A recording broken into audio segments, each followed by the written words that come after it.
I'm wondering if you can tell us a little bit about the lone woman and her story. The lone woman is a story that's been told for many years, and yeah, it would be an honor for me to share that with you.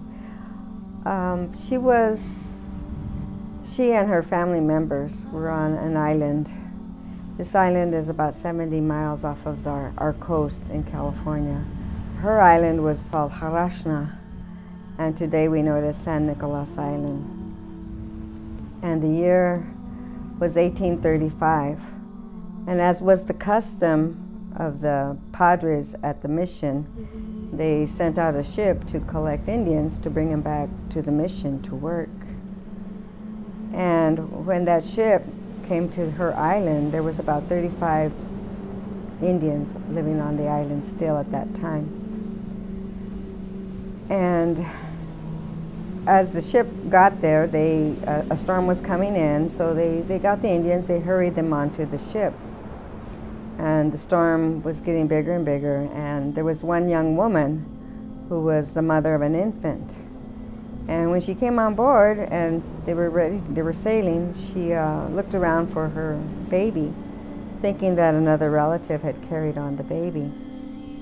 And she searched everywhere and came to understand that her baby wasn't on board, so she asked the crew, she pled with them to stop the ship and let her go look for her baby. And they refused, so she jumped off the ship and she swam, and mind you, there's this big storm going on, the ocean is large with waves, and she swam and somehow she reached the shore. Got up and she searched for her baby for several days and never found her baby. And she cried, she stayed there, and after several days she picked herself up and she knew what she had to do. She had to survive. And she had lived on the island all her life, so she knew what to do. And she built herself a quiche, what we call our home, our dwelling, out of the rib bones of a whale. She fished, ate from the ocean. She ate from the land, whatever plants and animals might have been there. And she even stored food for herself because she thought ahead to the day when she might become sick and not able to bring in food for herself. So she had storage sites. She made herself a dress out of the bird skins of the cormorant bird. And in fact, she even brought one with her back later. And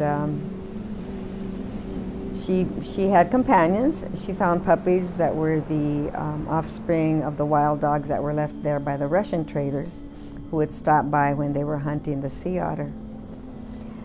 And she must have sang many songs to herself.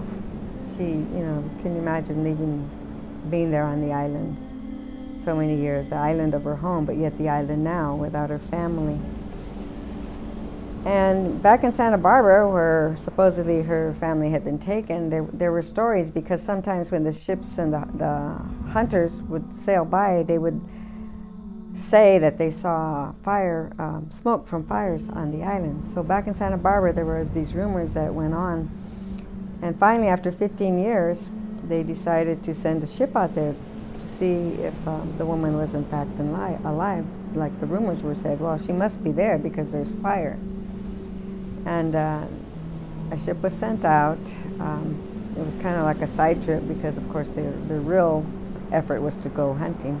The fur trading was at that time very lucrative. And when they got to the island, they noticed things that would indicate that someone was there. They found her shell that she used for drinking water, but they didn't find her.